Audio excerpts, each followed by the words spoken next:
সোনামণিরা, এতদিন তো আমরা অনেক পড়াশুনো করলাম। আজ আমরা গল্প শুনে নেব।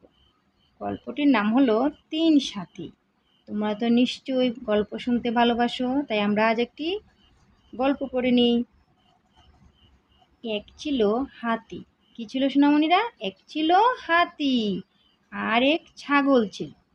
দুজন একসাথে বনে যায়। কি করে সোনামণিরা? ওরা দুজন একসাথে বনে যায়।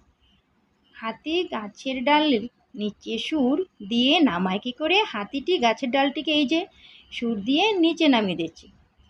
আর ছাগল মজা করে ফল ও পাতা খায়। এই যে হাতিটা ছাগলকে সুর দিয়ে ডালগুলো নিচে নামিয়েছে, হাতি খুব মজা করে খাচ্ছে। এভাবে তারা রোজ বনে সারাদিন মজা করে খায় এবং খেলে। একদিন তারা বনে একটি জলাশয় দেখতে পায়। সেখানে একটি ফলের গাছ ছিল। সেখানে কি ছিল? সেখানে ছিল একটি ফলের গাছ। হাতি গাছের ডাল টেনে নামালো এবং ছাগল খেতে লাগলো। হাতিটা কি করলো? গাছ থেকে ডালটাকে সুর দিয়ে নিচে নামিয়ে দিল এবং ছাগল খেতে লাগলো।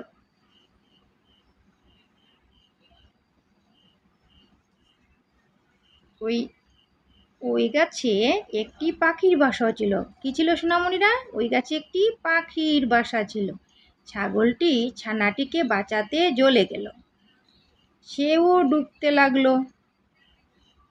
হাতি তখন জলে নেমে দুজনকেই বাঁচালো। কিছুদিন পরে ছানা পাখি বড় হয়ে গেল। কিছুদিন পরে কি হলো? সেই ছানা পাখিটি বড় হয়ে গেল। বনের ফল গাছের সব খাবার পাখি নিয়ে আসে। গাছের সবগুলা ফল খাবার পাখিটি নিয়ে আসে। ৩ সাথী মিলে সেখানে যায়।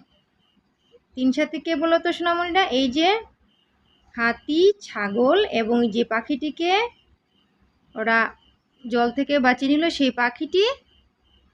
তারা ৩ জন সাথী, ৩ বন্ধু মিলে গাছের ফলমূল সব নিয়ে আসে এবং একসাথে মিলেমিশে খায় আর মজা করে। ৩ সাথী খুব মজা করে একসাথে থাকে।